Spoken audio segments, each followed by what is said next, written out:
ஓம் சாந்தி. 4/5/2025 காலை முரளி. அவ்யக்த Bapdada, revise date 3/2/2005 Madhuban. முரளியின் தலைப்பு மனதார மேரா பாபா, அதாவது என்னுடைய பாபா என்று சொல்லுங்கள். மேலும் அனைத்து அழியாத பொக்கிஷங்களுக்கும் எஜமானராகி கவலையற்ற சக்கரவர்த்தி ஆகுங்கள்.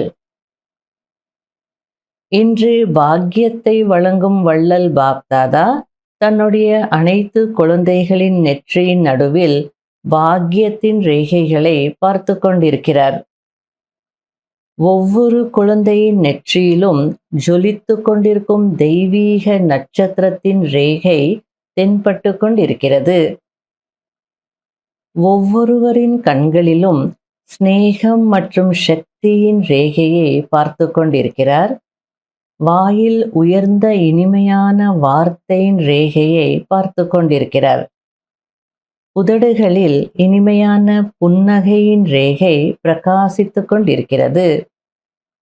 இதயத்தில் திலாராமின் ஸ்நேகத்தில் மூழ்கியிருக்கும் ரேகையை பார்த்து கொண்டிருக்கிறார். கரங்களில் சதா அனைத்து பொக்கிஷங்களினாலும் நிறைந்திருக்கும் ரேகையை பார்த்து கொண்டிருக்கிறார். கால்களில் ஒவ்வொரு அடியிலும் பல கோடியின் ரேகையை பார்த்து கொண்டிருக்கிறார். இப்படிப்பட்ட உயர்ந்த பாக்கியம் முழு கல்பத்திலும் வேறு யாருக்கும் கிடைப்பதில்லை. உலகத்துல கைரேகை பார்ப்பாங்க, கால் ரேகை பார்ப்பாங்க, இல்லை நெற்றியினுடைய ரேகை பார்ப்பாங்க. ஆனா பாபா பாருங்க, கண்கள்ல எந்த ரேகை தெரிஞ்சிட்டு இருந்தது, வாயில் எந்த ரேகை, உதடுகளில் எந்த ரேகை, இதயத்தில் எந்த ரேகை, கைகளில் எந்த ரேகை, கால்களில் எந்த ரேகை அப்படின்னு இவ்வளோ அழகா அந்த பாக்கியத்தினுடைய ரேகைகளை பற்றி சொல்லிட்டு இருக்கிறார். குழந்தைகளாகிய உங்களுக்கு சங்கம யுகத்தில் இந்த பாக்கியம் கிடைத்திருக்கிறது. இதுபோல் உங்களுடைய பாக்கியத்தை அனுபவம் செய்கிறீர்களா? இவ்வளவு உயர்ந்த பாக்கியத்தின் ஆன்மீக போதையை அனுபவம் செய்கிறீர்களா? உள்ளத்தில் ஆஹா என்னுடைய பாக்கியம் என்ற பாடல் தானாகவே ஒலிக்கிறதா? இந்த சங்கமயுகத்தின் பாக்கியம் அழியாத பாக்கியமாக ஆகிவிடுகிறது. ஏன்? அழியாத தந்தையிடமிருந்து அழியாத பாக்கியம் கிடைக்கிறது. ஆனால் இந்த சங்கம யுகத்தில்தான் பிராப்தியாகிறது. அதாவது அழியாத தந்தையிடமிருந்து அழியாத பாக்கியம்தான். ஆனா எப்போ கிடைக்கிறது? சங்கம யுகத்துல தான் பிராப்தி ஆகுது அப்படின்றார். இந்த சங்கம யுகத்தில்தான் அனுபவம் செய்கிறீர்கள். இந்த விசேஷ சங்கம யுகத்தின் பிராப்தி மிகவும் உயர்ந்தது. ஆகையால் இப்படிப்பட்ட உயர்ந்த பாக்கியத்தின் அனுபவம் சதா எமர்ஜாகி இருக்கிறதா, அல்லது சில நேரம் மர்ஜாகியும் சில நேரம் எமர்ஜாகியும் இருக்கிறதா? மேலும் என்ன முயற்சி செய்தீர்கள்? அதாவது இவ்வளோ அழியாத பாக்கியத்தை நீங்க அடைகிறீங்களே, இதுக்கு பெருசா என்ன முயற்சி செய்தீங்க அப்படின்னு கேட்டுட்டு இருக்கிறார். இவ்வளவு பெரிய பாக்கியத்தை அடைவதற்கான முயற்சி எவ்வளவு சகஜமானதாக இருக்கிறது. உள்ளத்தினால் அறிந்து கொண்டீர்கள், ஏற்றுக்கொண்டீர்கள், தன்னுடையவராக, அதாவது மேரா பாபாவாக ஆக்கிக் கொண்டீர்கள். அவ்வளவுதான். எவ்வளவு சகஜமாக இருக்கிறது. நான் பாபாவினுடையவன், பாபா என்னுடையவர் என்று உள்ளத்தினால் அறிந்து கொண்டீர்கள். என்னுடையவராக ஏற்றுக்கொள்வது என்றால் அதிகாரி ஆகிவிடுவது. அதிகாரமும் எவ்வளவு பெரியதாக இருக்கிறது. யோசித்து பாருங்கள். என்ன கிடைத்திருக்கிறது என்று யாராவது கேட்டால் என்ன சொல்வீர்கள்? எதை அடைய வேண்டுமோ அதை அடைந்து விட்டேன் என்று சொல்கிறீர்கள்.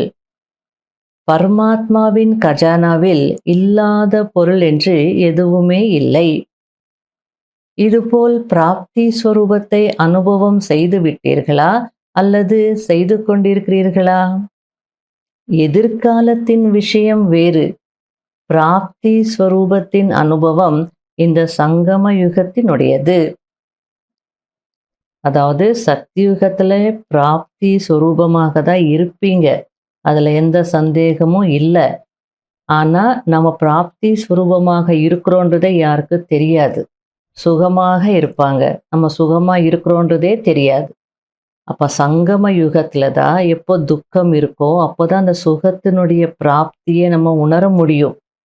ஆகையால பிராப்தி ஸ்வரூபத்தின் அனுபவம் சங்கம யுகத்தினுடையது அப்படின்னு சொல்லிட்டு இருக்கிறார். இன்னொரு விஷயம் இருக்கு.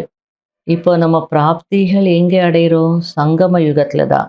ஏன்னா பாபா சங்கம யுகத்துல தான் வரார், சங்கம யுகத்துல தான் கொடுக்குறார்.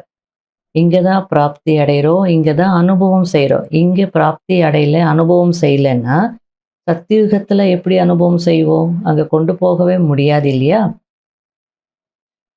ஒருவேளை சங்கம யுகத்தில் அனுபவம் செய்யவில்லை என்றால் எதிர்காலத்திலும் அனுபவம் செய்ய முடியாது. ஏன்? எதிர்காலத்தின் பலன் இருக்கிறது. அதாவது எதிர்காலத்தில் பலன் கிடைக்கும். இருந்தாலும் அந்த பலன் இந்த முயற்சியின் உயர்ந்த கர்மத்தினால் உருவாகிறது. மற்றபடி கடைசியில் அனுபவ சுரூபமாக ஆகுவோம் என்பது இல்லை. அதாவது இப்போ முயற்சி செய்கிறோம், சங்கமயுக கடைசியில் சம்பூர்ண நிலை அடையும் போது, கர்மாத்தீத்த நிலை அடையும் போது பிராப்தி சுரூபமாக இருப்போம். அப்படி இல்லை. ஒவ்வொரு நாளும் ஒவ்வொரு செகண்டும் பிராப்தி நமக்கு கிடைச்சிட்டே இருக்கு. ஆகல ஒவ்வொரு செகண்டும் பிராப்தி ஸ்வரூபத்தை அனுபவம் செய்யணும்னு சொல்லிட்டு இருக்கிறார். உதாரணத்திற்கு தினமும் முரளி கேட்குறோம், எவ்வளோ ஞான பொக்கிஷம் கிடைக்குது. அது நல்லா கேட்டு கிரகித்து தாரணை செய்தோன்னா அதுக்கு தான் பேரு பிராப்தியின் ஸ்வரூபம்.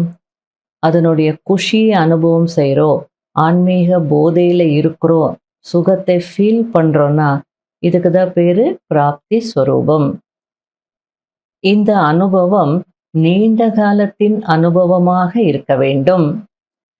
ஜீவன் முக்தியின் விசேஷ அனுபவம் இப்போதினுடையது. அதாவது வாழ்ந்து கொண்டிருந்தாலும் அநேக துன்பங்கள் இருந்தாலும் அநேக பந்தனங்கள் இருந்தாலும் இப்போதான் அந்த பந்தனத்திலிருந்து விடுபட்ட ஜீவன் முக்தி நிலையின் அனுபவம் செய்ய முடியும். சத்தியுகத்துல ஜீவன் முக்தி நிலையில தான் இருப்போம். அங்கே பந்தனம்னா என்னன்னே தெரியாது. நம்ம இந்த துக்கத்திலிருந்து விடுபட்டு இருக்கிறோன்றதே தெரியாது. ஆகையால சத்தியுகத்தின் ஜீவன் முக்தி நிலை அப்படின்னா அங்கே யாருக்குமே தெரியாது. சத்தியுகத்துல இப்போ அனுபவம் பண்றோம் இல்லையா, அது உயர்ந்தது. ஆகையால இந்த ஜீவன் முக்தி நிலையின் அனுபவம் இப்போதினுடையது அப்படின்றார். இப்போ அனுபவம் பண்ணலை அப்படின்னா அங்கே ஜீவன் முக்தி நிலையிலேயே இருக்க முடியாது. வீட்டில் நிறைய துன்பங்கள், தொழிலில் நிறைய பிரச்சனைகள், அதுக்கு இடையிலையும் நீங்கள் ஜீவன் முக்த நிலையை அனுபவம் செய்ய முடியும். ஒரு பக்கம் சரீரத்துடைய கர்ம கணக்கு தீருது, இன்னொரு பக்கம் இயற்கையின் பிரச்சனைகள், இன்னொரு பக்கம் சம்பந்தங்கள் மூலமாக பிரச்சனைகள். அத்தனை பிரச்சனைகளுக்கும் நடுவில் பிராப்தி ஸ்வரூபத்தின் அனுபவம் செய்கிற விஷயம் இருக்கே, அதுக்கு தான் பேரு ஜீவன் முக்தி அனுபவம். எல்லாமே இருந்தாலும் விடுபட்ட நிலையின் அனுபவம். அப்போ அவங்க எப்படி இருப்பாங்க? கவலையற்ற சக்கரவர்த்தியாக இருப்பாங்க.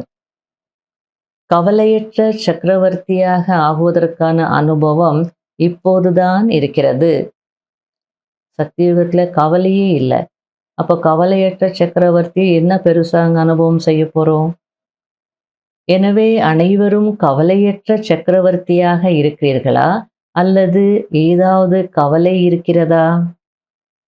யார் கவலையற்ற சக்கரவர்த்தியாக ஆகி இருக்கிறீர்களோ அவர்கள் கை உயர்த்தங்கள். ஆகிவிட்டீர்களா அல்லது ஆகிக் கொண்டிருக்கிறீர்களா? ஆகிவிட்டீர்கள் அல்லவா? என்ன கவலை இருக்கிறது? எப்போது வள்ளலின் குழந்தைகள் ஆகிவிட்டீர்களோ அப்போது என்ன கவலை இருக்க போகிறது? மேரா பாபா என்று ஏற்றுக்கொண்டு விட்டீர்கள். கவலைகளின் பல கூடைகளின் சுமை இறங்கிவிட்டது. அதாவது தினமும் அமர்ந்து மேரா பாபா யார் என்னுடைய பாபா யார் அப்படின்னு சிந்திக்கணும். என்னுடைய பாபா விஸ்வ கல்யாணக்காரி. என்னுடைய பாபா துக்கத்தை நீக்கி சுகம் கொடுக்கக்கூடியவர். என்னுடைய பாபா காலனுக்கெல்லா காலன் மகா காலன். என்னுடைய பாபா முக்தி ஜீவன் முக்தி அளிக்கக்கூடியவர். என்னுடைய பாபா உயர்ந்த பாக்கியத்தை உருவாக்கக்கூடியவர். என்னுடைய பாபா யாரு அப்படின்னு நீங்க என்னுடைய பாபான்னு சொல்லிட்டு யாரு அப்படின்னு நீங்க கேள்வி கேட்டீங்கன்னா, என்னுடைய பாபா அப்படின்னு சொல்லிட்டு ஃபில் பண்ணணும். அவர் இப்படிப்பட்டவர் இப்படிப்பட்டவர். அப்போ நமக்கு சுமைகள் எல்லாம் என்ன ஆகும்? தானாகவே இறங்கிடும். பல கூடைகளின் சுமை, எவ்வளோ சுமை இருந்தாலும் எல்லாமே போயிடும்ன்றார். உதாரணத்திற்கு என்னுடைய பாபா யாரு? உலகத்தையே காப்பாற்றக்கூடியவர், உலக ரட்சகன். அப்ப என்னை காப்பாற்ற மாட்டாரா அப்படின்ற ஒரு தைரியம் நமக்கு வரும், நம்பிக்கை வரும், சந்தோஷம் வரும், போதை வரும். அப்ப சுமைகள் எல்லாம் இறங்கிடும். சுமை இருக்கிறதா என்ன? இருக்கிறதா? இயற்கையின் விளையாட்டையும் பார்க்கிறீர்கள், மாயையின் விளையாட்டையும் பார்க்கிறீர்கள். ஆனால் கவலையற்ற சக்கரவர்த்தியாக இருந்து பார்க்கிறீர்கள், சாட்சியாக இருந்து விளையாட்டை பார்க்கிறீர்கள்.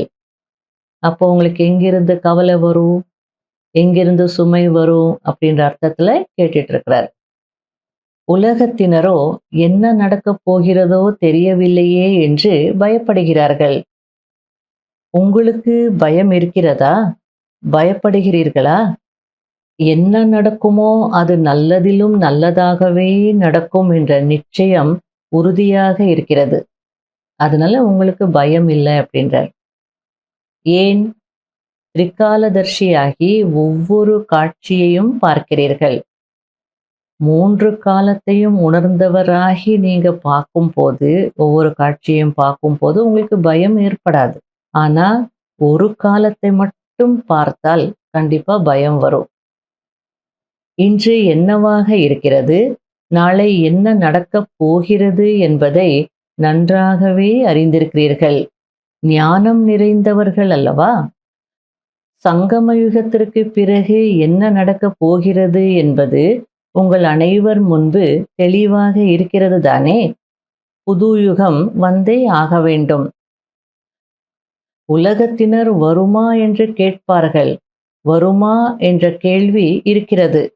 நீங்கள் என்ன சொல்கிறீர்கள்? இதோ வந்தே விட்டது என்று சொல்கிறீர்கள். ஆகையால் என்ன நடக்குமோ என்ற கேள்வியே இல்லை. தங்க யுகம் வந்தே ஆக வேண்டும் என்பது உங்களுக்கு நல்லாவே தெரியும்.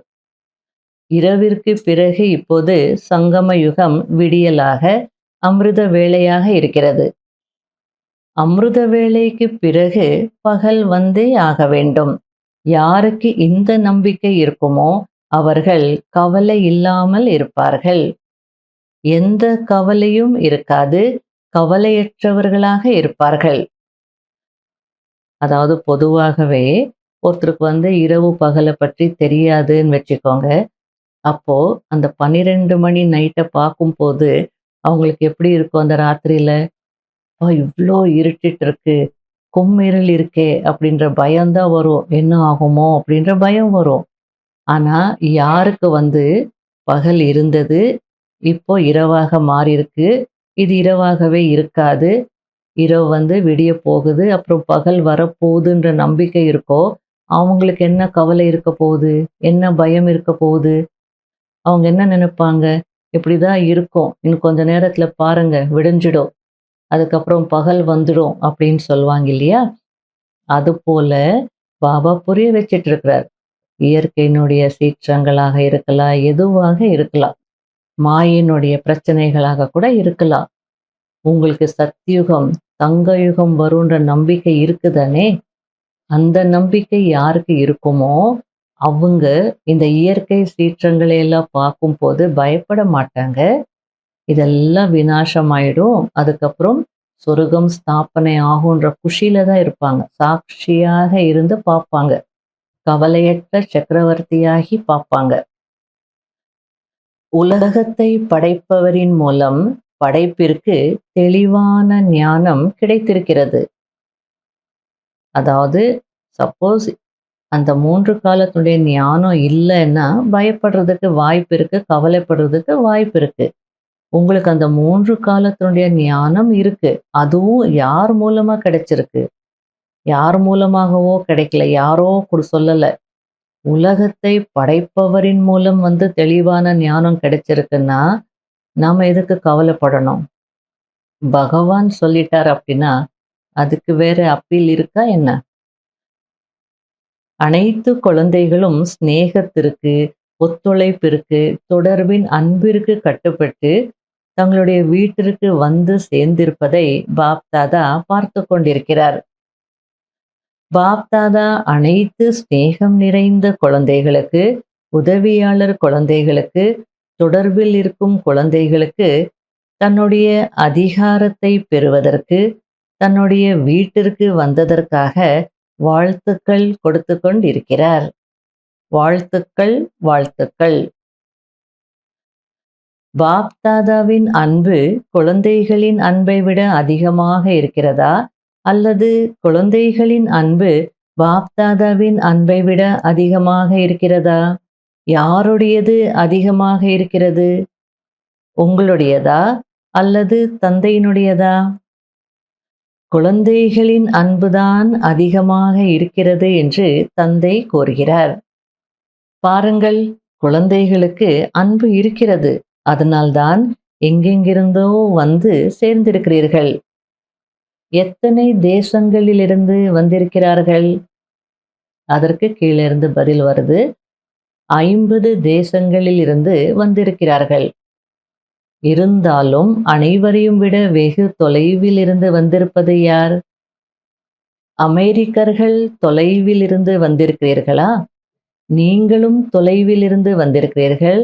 ஆனால் பாப் தாதா பரந்தாமத்திலிருந்து வந்திருக்கிறார். பரந்தாமத்தை ஒப்பிடும் போது அமெரிக்கா என்ன? அமெரிக்கா தூரமா அல்லது பரந்தாமம் தூரமா? அனைவரையும் விட தூரத்தில் இருப்பவர் பாப் தாதா. ஆனால் குழந்தைகள் நினைத்த உடனே தந்தை ஆஜராகி விடுகிறார். இப்போது தந்தை குழந்தைகளிடம் என்ன விரும்புகிறார்? தந்தை என்ன விரும்புகிறார் என்று கேட்கிறீர்கள் தானே? பாப் தாதா இனிமேலும் இனிமையான குழந்தைகளிடம் ஒவ்வொரு குழந்தையும் சுயராஜ்ய அதிகாரியாக ஆக வேண்டும் என்பதை இனிமையிலும் இனிமையான குழந்தைகளிடம் பாப் தாதா விரும்புகிறார். அனைவரும் ராஜாக்களா? சுயராஜ்யம் இருக்கிறதா? சுயத்தின் மீது ராஜ்யம் இருக்கிறது தானே? யாரெல்லாம் நான் சுயராஜ்ய அதிகாரி ராஜா ஆகி இருக்கிறேன் என்று நினைக்கிறீர்களோ அவர்கள் கை உயர்த்துங்கள். நல்லது. துக்கம் அசாந்தியிலிருந்து தூர விலகுவதற்காக 63 பிறவிகள் அதிகமாக உழைத்திருக்கிறீர்கள். எனவே பாப் தாதாவிற்கு குழந்தைகளை பார்க்கும் போது அன்பு வருகிறது. எனவே ஒவ்வொரு குழந்தையும் இப்போது சுயராஜ்ய அதிகாரி ஆக வேண்டும், மனம் புத்தி சுபாவத்திற்கு எஜமானர் ஆக வேண்டும், ராஜா ஆக வேண்டும் என்று பாப் தாதா விரும்புகிறார். எப்போது வேண்டுமோ எப்படி வேண்டுமோ அப்படி மனம் புத்தி சம்ஸ்காரத்தை மாற்ற முடிய வேண்டும். டென்ஷன் ஃப்ரீ வாழ்க்கையின் அனுபவம் சதா எமர்ஜாகி இருக்க வேண்டும். ஏனென்றால் சில நேரம் மர்ஜாகி இருப்பதையும் பாப் தாதா பார்க்கிறார். இதை செய்யக்கூடாது என்று யோசிக்கிறீர்கள். இது சரி, இது தவறு என்பது தெரிகிறது. யோசிக்கிறீர்கள், ஆனால் சுரூபத்தில் கொண்டு வருவதில்லை. யோசிப்பது என்றால் மர்ஜாகி இருப்பது, சொரூபத்தில் கொண்டு வருவது என்றால் எமர்ஜ் ஆகுவது. அதாவது நான் சுயராஜ்ய அதிகாரி அப்படின்றது உங்களுக்கு தெரியும். சில நேரத்துல நீங்க சுயராஜ்ய அதிகாரியாக இருக்கிறீங்க, அந்த சீட்ல செட் ஆகி இருக்கிறீங்க. சில நேரத்துல தெரியும், ஆனாலும் அந்த சீட்ல செட் ஆகி இருக்கிறது இல்லை. அதுக்கு பாபா மெர்ஜ், இமர்ஜ் அப்படின்ற அந்த வார்த்தைகளை யூஸ் பண்றாரு. மெர்ஜ் ஆகி இருப்பது அப்படின்னா, அத பற்றி யோசிக்கிறீங்க. ஆமா, நான் சுயராஜ்ய அதிகாரி. இப்ப பாரு நான் மனதிற்கு அடிமையாயிட்டேன். மனம் சொல்ற மாரி கேட்டுட்டேன். அல்லது நான் சரியா தீர்மானம் எடுக்கல. அதான் தவறு நடந்துருச்சு. அப்படிலாம் யோசிக்கிறீங்க. யோசிக்கிறீங்கன்னா மெர்ஜ் ரூபத்துல இருக்கு. ஆனால் சொரூபத்துல நீங்க கொண்டு வர்றீங்கன்னா, அது எமர்ஜ் ரூபத்துல இருக்குன்னு அர்த்தம். வெளிப்படையாக நீங்க அந்த சொரூபத்துல இருந்தீங்க அப்படின்னா, எமர்ஜ் ரூபத்துல இருக்கு. அதனால பாபா அழகா புரிய வச்சுட்டு இருக்கிறார். யோசிப்பது என்றால் மெர்ஜ் ஆகி இருப்பது. சொரூபத்தில் கொண்டு வருவது என்றால் எமர்ஜ் ஆகுவது. நேரத்திற்காக காத்திருக்கவில்லை தானே? சரி, நேரம் வரும்போது பார்த்துக்கலாம். வினாஷம் என்ன இப்பயே வந்துடுதா? அந்த வரதுக்குள்ள நம்ம ரெடி ஆயிடுவோம். அப்படின்னுலாம் நினைக்கல தானே? நேரம் வரும்போது சரியாகி விடுவோம் என்று சில நேரம் காத்திருக்கிறீர்கள். நேரத்திற்காக காத்திருப்பது அப்படின்னா, நேரம் வரும்போது நாங்க மாறிடுவோம் அப்படின்னு நினைக்கிறது. நேரமோ உங்களுடைய படைப்பு. நீங்கள் மாஸ்டர் படைப்பவர். மாஸ்டர் படைப்பவராகிய நீங்கள் நேரத்தை முடிவின் அருகில் கொண்டு வர வேண்டும். ஒரு நொடியில் மனதின் அதிகாரியாகி மனதிற்கு கட்டளையிட முடியுமா? கொடுக்க முடியுமா? மனதை ஒருமுகப்படுத்த முடியுமா? முற்றுப்புள்ளி வைக்க முடியுமா? அல்லது நீங்கள் முற்றுப்புள்ளி வைக்கிறீர்கள், ஆனால் அது கேள்விக்குறியாகி விடுகிறதா? ஏன், என்ன, எப்படி, இது என்ன, அது என்ன என்ற ஆச்சரிய குறியும் வரக்கூடாது. முற்றுப்புள்ளி. நொடியில் பாயிண்ட் ஆகி விடுங்கள். வேறு எந்த உழைப்பும் இல்லை. பாயிண்ட் என்ற இந்த ஒரு வார்த்தையை மட்டும் பயிற்சி செய்யுங்கள். பாயிண்ட் சொரூபமாக ஆகிவிடுங்கள். வீணானவற்றிற்கு முற்றுப்புள்ளி வைக்க வேண்டும். மேலும் என்ன மகா வாக்கியத்தை கேட்கிறீர்களோ அந்த பாயிண்டை சிந்தனை செய்ய வேண்டும். அதாவது பாயிண்ட் அப்படின்ற அந்த வார்த்தையை வச்சு பாபா எக்ஸ்பிளைன் பண்ணிட்டு இருக்கிறார். பாயிண்ட் வைக்கணும், ஃபுல் ஸ்டாப் அல்லது முற்றுப்புள்ளி வைக்கணும். அதே நேரத்தில் பாபா என்னென்ன மகா வாக்கியங்கள் சொல்லியிருக்காங்களோ, பாயிண்ட்ஸ் கொடுத்துருக்காங்களோ, அந்த பாயிண்ட்ஸின் சொரூபம் ஆயிடணும். பாயிண்ட் வைக்கணும், பாயிண்ட் சொரூபம் ஆகணும். அவ்வளோதான், வேற எந்த கஷ்டமும் இல்லை. அதாவது பாயிண்ட்ஸை நினைவில் வையுங்கள், பாயிண்ட் வையுங்கள், பாயிண்ட் ஆகி விடுங்கள். பாபா சொல்ற பாயிண்ட்ஸை நினைவில் வையுங்க, முற்றுப்புள்ளி வையுங்க, பாயிண்ட் வையுங்க, பாயிண்ட் ஆயிடுங்க. அப்படின்னா புள்ளி, ஆத்மா ஆயிடுங்க. இந்த பயிற்சியை முழு நாளில் இடையிடையே செய்யுங்கள். எவ்வளவு பிஸியாக இருந்தாலும் இதை செய்து பாருங்கள். ஒரு நொடியில் புள்ளியாக ஆக முடியுமா? ஒரு நொடியில் புள்ளி வைக்க முடியுமா? எப்போது இந்த பயிற்சியை அடிக்கடி செய்வீர்களோ அப்போதுதான் வரக்கூடிய கடைசி நேரத்தில் ஃபுல் பாயிண்ட்ஸையும் பெற முடியும். பாஸ் வித் ஆனர் ஆகி விடுவீர்கள். இதுதான் பரமாத்ம படிப்பு, இதுதான் பரமாத்ம பாலனை. யாரெல்லாம் வந்திருக்கிறீர்களோ அது முதன்முறையாகவும் வந்திருக்கலாம். யார் முதன்முறை சந்திக்க வந்திருக்கிறீர்களோ அவர்கள் கை உயர்த்துங்கள். நிறைய பேர் வந்திருக்கிறீர்கள். வெல்கம். எப்படி இப்போது முதன்முறையாக வந்திருக்கிறீர்களோ அதேபோல் முதல் நம்பரையும் பெற வேண்டும். வாய்ப்பு இருக்கிறது. நாம இப்போதுதானே முதன்முறையாக வந்திருக்கிறோம், நமக்கு முன்னால் இருப்பவர்கள் நிறைய பேர் இருக்கிறார்கள் என்று நீங்கள் நினைக்கலாம். இருந்தாலும் last so fast, fast so first வர முடியும். கடைசியில் வந்திருந்தாலும் வேகமாக முயற்சி செய்து ஃபாஸ்ட்டாக போய் ஃபர்ஸ்ட்ல வரலாம், நம்பர் 1ல வரலாம் அப்படின்னு சொல்றார். அதற்கு டிராமாவில் வாய்ப்பு கொடுக்கப்பட்டிருக்கிறது. சென்ற அவ்வியக்த முரளிலையும் சொன்னார் இல்லையா, மியூசிக்கல் சேர் இல்லையா, கேம் நடந்துகிட்டே இருக்கு, இன்னும் யாருக்கும் நம்பர் ஃபிக்ஸ் ஆகலை, அதனால வாய்ப்பு இருக்கு அப்படின்றார். வாய்ப்பை பெறுபவர்களை பாப்தாதா சான்சலர் என்று சொல்கிறார். அதாவது பாபா புரிச்சிட்டு இருக்கிறார் அப்படின்னா, நீங்க கடைசியாக வந்திருக்கலாம். இருந்தாலும் உங்களுக்கு ஒரு சான்ஸ் இருக்கு. அந்த சான்ஸை நீங்க பயன்படுத்திட்டீங்கன்னா, உங்கள நான் சான்சலர் அப்படின்னு சொல்லுவேன் அப்படின்றார். சான்சலர் அப்படின்னா அதிகாரி. வேந்தர், துணை வேந்தர் அப்படி சொல்லுவாங்க இல்லையா? அப்ப சான்சலர் ஆகிறதுன்னா, நீங்களும் ராஜா ஆகலாம், அதிகாரி ஆகலாம் அப்படின்றார். ஆகையால் சான்சலர் ஆகுங்கள். சான்சலர் ஆக வேண்டுமா? ஆக வேண்டுமா? நான் சான்சலர் ஆகுவேன் என்று யார் நினைக்கிறீர்களோ, அவர்கள் கை உயர்த்துங்கள். சான்சலர் ஆகுவீர்களா? ஆஹா! வாழ்த்துக்கள். இங்கே யாரெல்லாம் வந்திருக்கிறார்களோ, அவர்கள் அனைவரும் கைகளை உயர்த்துவதை பாப்தாதா பார்க்கிறார். மெஜாரிட்டி உயர்த்திக் கொண்டிருக்கிறார்கள். வாழ்த்துக்கள், வாழ்த்துக்கள். இனிமையிலும் இனிமையான, அன்பிலும் அன்பான வந்திருக்கும் குழந்தைகளாகிய உங்கள் அனைவரையும் பாப்தாதா விசேஷமாக நினைவு செய்தார். ஏன் நினைவு செய்தார்? இன்று சபையில் உள்நாட்டின், வெளிநாட்டின் விஐபிஸ் பலர் அமர்ந்திருந்தார்கள். அவங்கள பார்த்து பாபா கேட்டுட்டு இருக்கிறார்.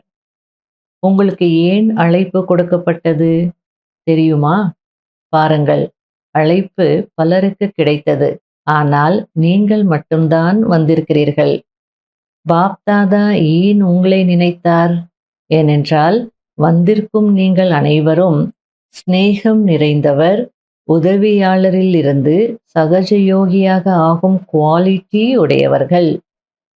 அப்படின்னா உங்களுக்கு பாபா மீது சிநேகம் இருக்கு, பாபாவுடைய காரியத்துல நீங்க உதவி செய்யக்கூடியவர்கள். அப்படின்னா சிநேகம் நிறைந்தவரில் இருந்து, உதவியாளரில் இருந்து சகஜ யோகியாக ஆகக்கூடிய குவாலிட்டி இருக்கு. இப்ப எல்லாருமே எடுத்த உடனே ஞானத்தை புரிஞ்சுக்கிட்டு பாபா குழந்தையாக ஆக மாட்டாங்க. சிலருக்கு சிநேகம் இருக்கும், பாபா மீது சிநேகம் இருக்கும், யஜ்யத்தின் மீது சிநேகம் இருக்கும். ஆகையாலே உதவியாளர்களாக இருப்பாங்க, சகயோகிகளாக இருப்பாங்க. அப்படியே கொஞ்சம் கொஞ்சமா தொடர்புல வந்து வந்து வந்து சகஜ யோகி ஆயிடுவாங்க. அந்த ரகத்தை சார்ந்தவங்க நீங்க அப்படின்னு சொல்லிட்டு இருக்கிறார். அந்த குவாலிட்டி உடையவர்கள் என்பது பாப்தாதா தெரியும். ஒருவேளை தைரியம் வைத்தால் நீங்களும் சகஜயோகியாகி, சகஜயோகத்தின் மெசஞ்சராகி மற்றவர்களுக்கும் மெசேஜ் கொடுக்க முடியும். மெசேஜ் கொடுப்பது என்றால் காட்லி மெசஞ்சர் ஆகுவது, ஆத்மாக்களை துக்க அசாந்தியிலிருந்து விடுவிப்பது. இருந்தாலும் அவர்கள் உங்களுடைய சகோதர சகோதரிகள் அல்லவா? ஆக உங்களுடைய சகோதர சகோதரிகளுக்கு காட்லி மெசேஜ் கொடுப்பது என்றால் விடுவிப்பதாகும். அதற்கு நிறைய ஆசீர்வாதங்கள் கிடைக்கும். எந்த ஒரு ஆத்மாவையும் துக்க அசாந்தியிலிருந்து விடுவித்தால் ஆசீர்வாதங்கள் நிறைய கிடைக்கும். ஆசீர்வாதங்கள் கிடைப்பதினால் அதீந்திரிய சுகத்தின், ஆன்மீக சுகத்தின் உணர்வுகள் அதிகமாக வரும். ஏன்? ஏனென்றால் குஷியை கொடுத்தீர்கள் அல்லவா? ஆக குஷியை பகிர்ந்தளிப்பதின் மூலம் குஷி அதிகரிக்கும். அதாவது பாபா வந்திருக்கக்கூடிய அந்த விஐபிஸை பார்த்து சொல்லிட்டு இருக்கிறார், நீங்களும் இறை செய்தியாளர்களாக ஆகலாம். அதாவது இறைவனுடைய செய்தி உங்களுக்கு கிடைச்சிருக்கு, நீங்க மற்றவங்களுக்கும் கொடுத்தீங்க அப்படின்னா நீங்களும் காட்லி மெசஞ்சர்ஸ் ஆகலாம், கொடுங்க அப்படின்றார். நீங்க விஐபியாக இருக்கலாம், ஆனாலும் இறைவனுடைய செய்தியை கொடுங்க. ஏன்னா ஆத்மாக்கள் துக்கத்திலையும் அசாந்திலையும் இருக்கிறாங்க. அவங்கள அந்த துக்க அசாந்தியிலிருந்து விடுவிப்பது நல்ல காரியம்தானே. அவங்க கூட யாரு? உங்களுடைய சகோதர சகோதரிகள் தானே. ஆகையால உங்களுடைய சகோதர சகோதரிகளுக்கு இறைவனுடைய செய்தி கொடுப்பது என்றால் அவங்கள அந்த துக்க அசாந்தியிலிருந்து விடுவிப்பதாகும் அப்படின்னு சொல்றார். அப்படி நீங்க செய்தீங்க, விடுவிச்சீங்கன்னா உங்களுக்கு நிறைய ஆசீர்வாதங்கள் கிடைக்கும். ஆசீர்வாதங்கள் கிடைத்ததுன்னா அத்தீந்திரிய சுகத்துல இருப்பீங்க, ஆன்மீக சுகத்தின் அனுபவம் செய்வீங்க. ஏன்? ஏன்னா நீங்க குஷியை கொடுத்தீங்க. அப்போ நீங்க குஷியை பகிர்ந்தளிக்கும் போது உங்களுடைய குஷி அதிகரிக்கும். அனைவரும் மகிழ்ச்சியாக இருக்கிறீர்களா? பாப்தாதா விசேஷமாக வந்திருக்கும் விருந்தாளிகளை, இல்ல இல்ல, அதிகாரிகளை கேட்கிறார். முதல்ல பாபா நீங்க எல்லாம் இன்வைட்டட் கெஸ்ட் அப்படின்னு சொல்றாங்க. அதுக்கப்புறம் இல்ல, நீங்க கெஸ்ட் இல்ல, நீங்க பகவானுடைய வீட்டுக்கு வந்திருக்கிறீங்க, உங்களுக்கு அந்த அதிகாரம் இருக்கு. அதெல்லாம் வந்திருக்கக்கூடிய அதிகாரிகளை, பகவானுடைய ஆஸ்தி அடையிறதுக்கு அதிகாரமுடைய குழந்தைகளை நான் கேட்கிறேன் அப்படின்றார். தன்னை விருந்தாளி என்று நினைக்காதீர்கள், அதிகாரி என்று உணருங்கள்.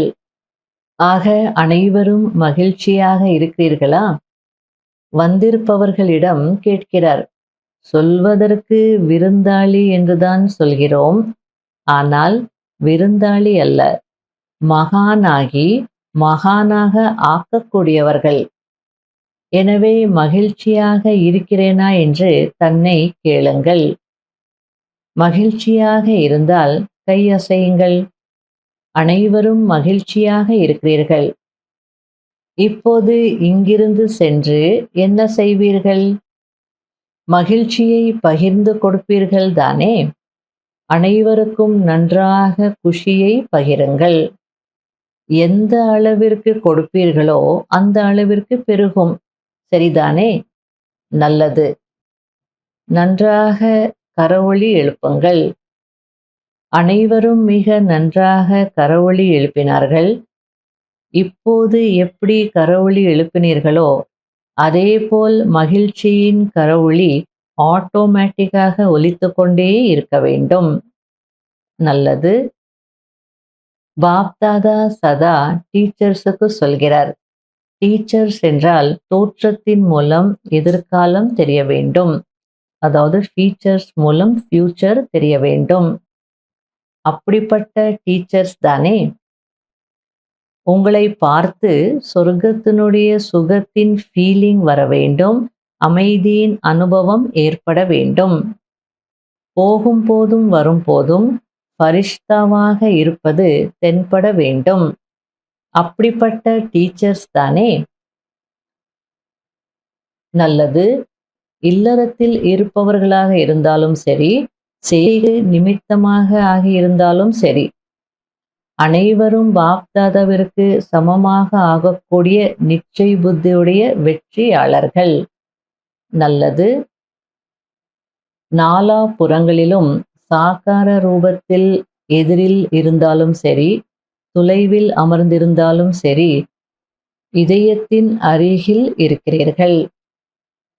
இப்படிப்பட்ட சதா உயர்ந்த பாக்கியவான் ஆத்மாக்களுக்கு சதா நிமித்தமாகி உருவாக்கும் காரியத்தை வெற்றியடைய செய்யும் விசேஷ ஆத்மாக்களுக்கு, சதா தந்தைக்கு சமமாக ஆக வேண்டும் என்ற ஊக்க உற்சாகத்தோடு முன்னேறி செல்லும் தைரியசாலி குழந்தைகளுக்கு, சதா ஒவ்வொரு அடியிலும் பல கோடி மடங்கு வருமானத்தை சேமிக்கக்கூடிய உலகத்தில் மிகப்பெரிய பல கோடி மடங்கு செல்வந்தர்களுக்கு, நிறைந்த ஆத்மாக்களுக்கு பாப்தாதாவின் அன்பு நினைவுகள் மற்றும் நமஸ்காரம். வெளிநாட்டில் நிமித்தமாக இருக்கும் மூத்த சகோதரிகளோடு சேவையின் நிரூபணத்தை நன்றாக கொடுக்கிறீர்கள். இதன் மூலமாகவே பாபாவின் செய்தி பரவும். அனுபவத்தை சொல்வதினால் பிறருக்கும் அனுபவம் அதிகமாகும். ஆகையால் பாப்தாதாவிற்கும் மகிழ்ச்சி.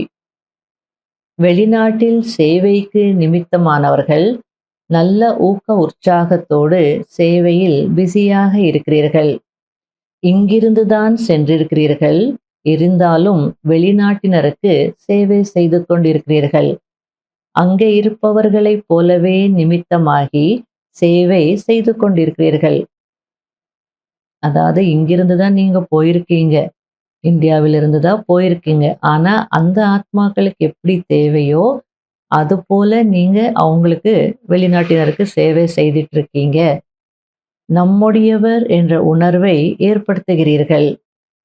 மேலும் அனைத்து பக்கங்களையும் சேர்ந்தவர்களாக இருக்கிறீர்கள். ஒரு இடத்தை சேர்ந்தவர்கள் இல்லை.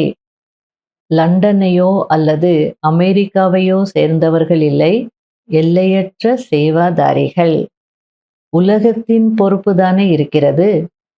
அதனால் பாப்தாதா வாழ்த்து கொடுக்கிறார். செய்து கொண்டிருக்கிறீர்கள். இனிமேல் மிகவும் நன்றாக பறந்து கொண்டே பறக்க வைத்து கொண்டே இருப்பீர்கள். நல்லது.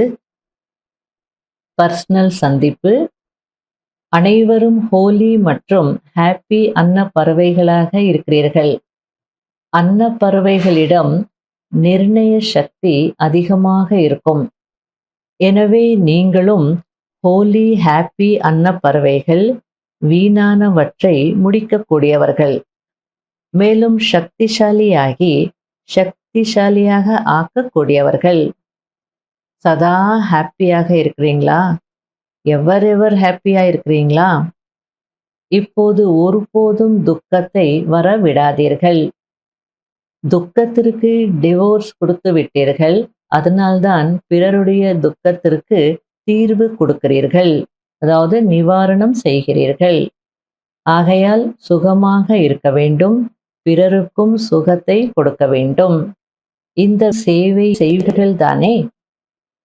இங்கே என்ன சுகம் கிடைத்திருக்கிறதோ அதை சேமித்து வைக்க வேண்டும். எப்போது என்ன நடந்தாலும், பாபா, இனிமையான பாபா, இந்த துக்கத்தை எடுத்து கொள்ளுங்கள் என்று கொடுத்து விடுங்கள். தங்களிடம் வைத்து கொள்ளாதீர்கள். கெட்டுப்போன பொருளை யாராவது வைத்திருப்பார்களா என்ன? துக்கம் கெட்ட விஷயம்தானே. ஆகையால் துக்கத்தை அகற்றுங்கள், சுகமாக இருங்கள்.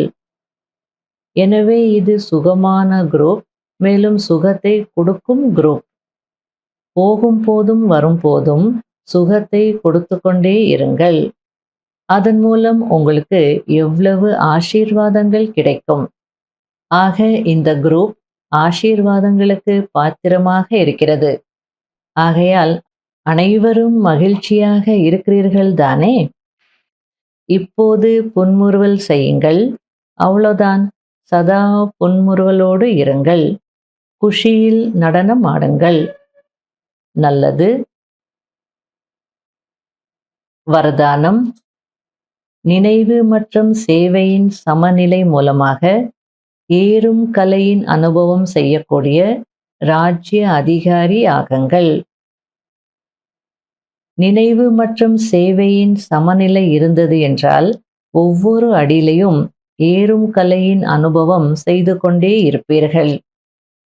ஒவ்வொரு எண்ணத்திலும் சேவை இருந்தது என்றால் வீணான விஷயங்களிலிருந்து விடுபட்டு விடுவீர்கள்.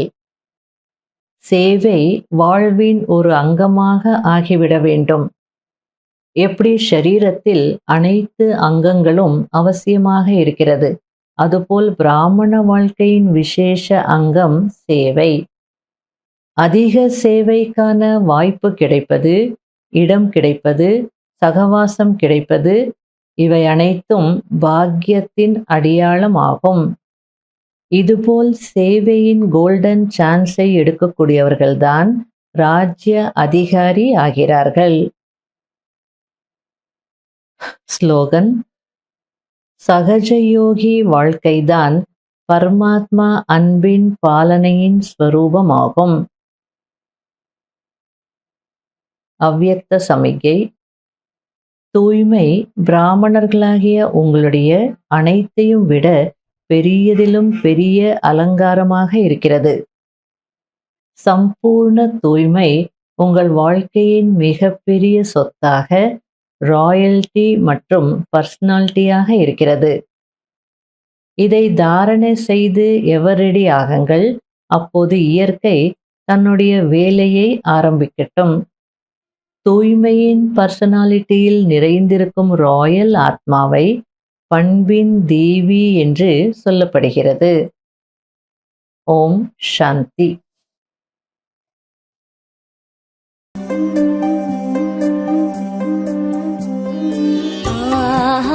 எனது பாக்யமே பாபா உன் அன்பு கிடைத்ததே. எனது பாக்யமே பாபா உன் அன்பு கிடைத்ததே. கிடைத்ததே. கடலே கடலே உன்னிடம் உன்னிடம், கடலே கடலே உன்னிடம் உன்னிடம் ஒரு துளி அடைந்ததே. புதிய வாழ்வு மலர்ந்ததே. ஆஹா எனது பாகியமே, பாபா உன் அன்பு கிடைத்ததே.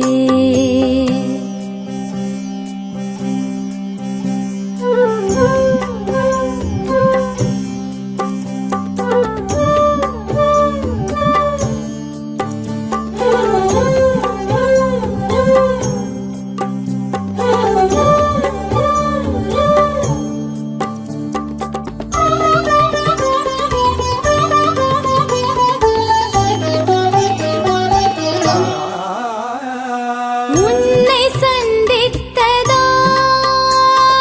வாழ்க்கையில் பரமானந்தம் அடைந்தேனே.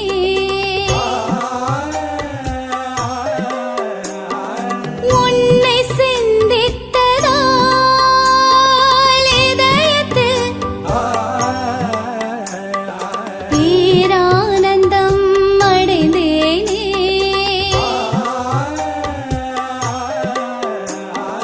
அன்பின் தீபம் நீ ஏற்றினாய், ஒளியானதே என் வாழ்க்கையே. கடலே கடலே உன்னிடம் உன்னிடம், கடலே கடலே உன்னிடம் உன்னிடம் ஒரு துளி அடைந்ததே. புதிய வாழ்வு மலர்ந்ததே. ஆஹா எனது பாகியமே, பாபா உன் அன்பு கிடைத்ததே.